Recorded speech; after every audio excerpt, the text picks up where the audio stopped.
So, you want to fight the ultimate boss of Digital Devil Saga. Good luck. Demi-Fiend is the protagonist of Shin Megami Tensei 3 Nocturne, and he appears as the ultimate boss of Digital Devil Saga Avatar Tuner. And man, he's a dick. But you already know that, right? You're watching this because you want to know how to beat this guy. Well, strap in, because I'll tell you how I beat him. Just to clarify, I'm taking most, if not all, my info from Jagged Jim's GameFAQs walkthrough. It's very useful for your new Psycho playthrough, which is required if you want to fight the Demi-Fiend. Not only the Demi-Fiend, but a good set of extra bosses from Beelzebub, Orochi, Metatron, and Hugh Lung, just to name a few. But speaking of, the first step to fighting the Demi-Fiend would be beating all of these bosses, like beat any boss you can in the game. It's not required to beat all the bosses to fight the Demi-Fiend, but it will help you with step 2, which is grind to level 99. Yeah, I know, that's asking for a lot, and you really don't need to, but trust me, you'll want to be as strong as you can to fight this guy. At least make sure your vitality stats are at 80 for all your characters. If your HP is below 700, he'll be able to kill you way more easily than he already could. When I did my winning run though, Cielo's vitality wasn't at 80, but it was pretty close, so you want to make sure that everyone's vitality stat is at least 80, or if not close to 80. A good place to grind would be this one hallway in the Manapura waterways that will only spawn Titianas and have Arahabakis show up as reinforcements, with the occasional pixies showing up. 3 demons we'll be getting to know very well soon. The reason why this is a good hall to grind in is because you'll get tons of money from fighting the Titianas, and a good amount of XP too, especially if you encounter an Omikane. Arahabaki can also drop vitality noises that will up your vitality stat by 2, so this is a very useful hall indeed. Once you are confident enough to fight Demi-Fiend, head over to Arahata and go to the bottom floor with all that gas and stuff. Check all the side rooms until you get one of those foreboding presence messages, and if when you enter it says feeling dizzy, then you have entered the Demi-Fiend fight. And chances are this happened.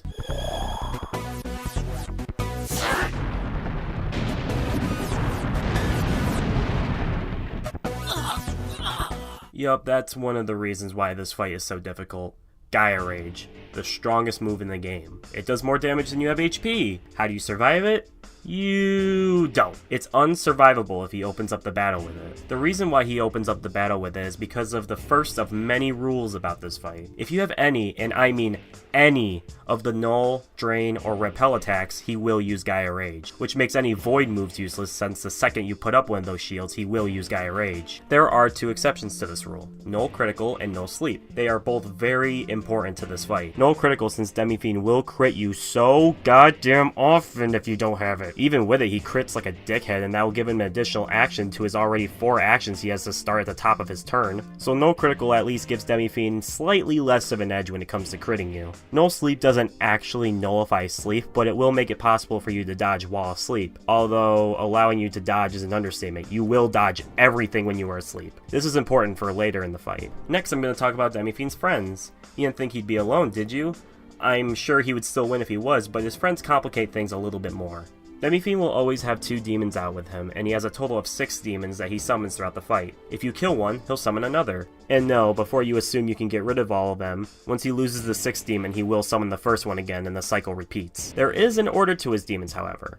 They are Ku Chulain, who will taunt you until your defense is as low as possible and then use all party attacks to kill you. Gira Makala, who, unless you have debuffed Demi-Fiend's party or buffed your own party, will only use Mamudun, which, in case you need to be reminded, will instantly kill you if it hits, so having death resist is very important for the fight. Pixie, who is basically the same as Gira Makala, except she replaces Mamudun with Megadolion. Arahabaki, who will use Blood Curse, Gates of Hell, and the occasional Ragnarok, which will lower your defense. Titiana, who will use strong elemental magic against everyone except for force magic for some reason.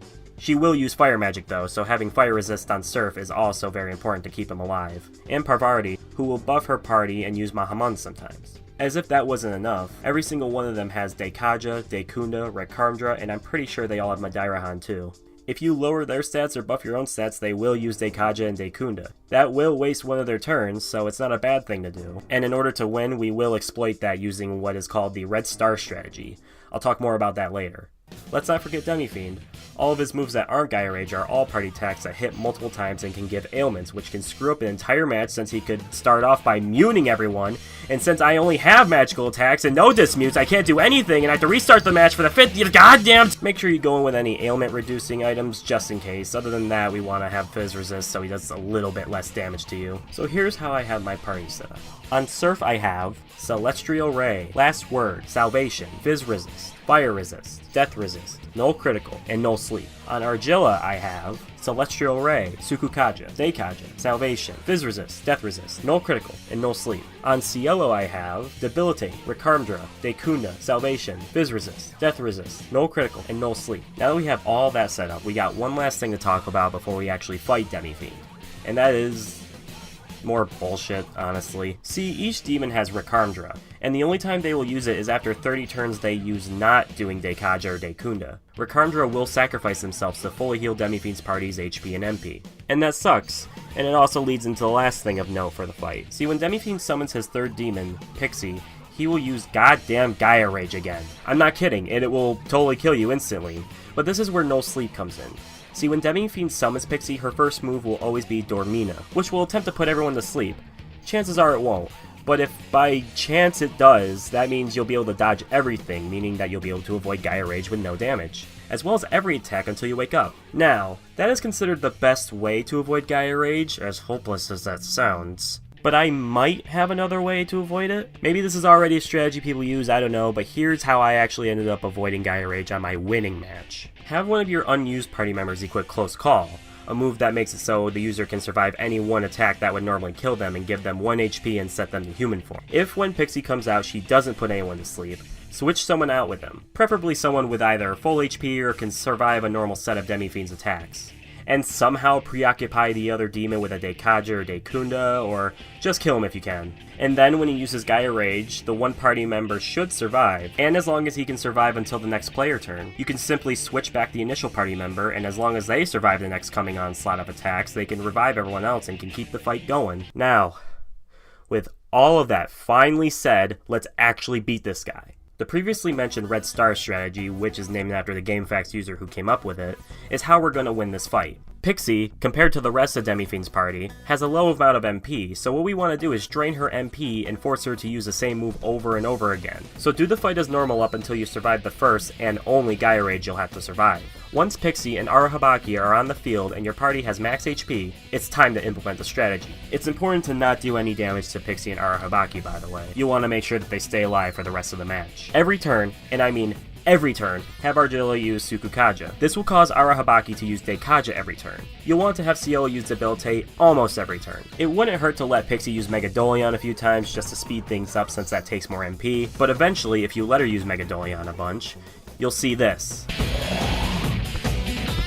Now don't get too excited, we'll want to make sure she is completely dry of MP. That sounds kind of weird. So once she can no longer use Megadolion, start having Cielo use Debilitate every turn, which will cause her to use Dekunda every turn. And eventually she will not be able to use Dekunda anymore, which means she has no more MP to use at all. At this point, you'll want to keep using Debilitate a few more times until Demi-Fiend's party stats are as low as possible, seeing as there's nothing they can do about it now. And keep making sure you're using Sukukaja every time so Arahabaki doesn't make any sudden movements. Once their stats are as low as possible, that's it. At this point, Pixie should still be using Dekunda every turn despite it not working, and Arahabaki should be using Deikaja as long as you keep using Sukukaja every turn. Start having Surf Attack only Demi-Fiend every turn. Since his defense is as low as possible, he should be taking a lot of damage. And since all of his other stats are really low, he shouldn't be doing too much damage if he hits you, which he won't. He misses a lot more now. At one point, you'll see Pixie try to use Madarahan. All this means is that Demi-Fiend is at half health, so it's a good progress marker. Eventually, after what feels like an eternity, you'll finally kill that damn Demi-Fiend.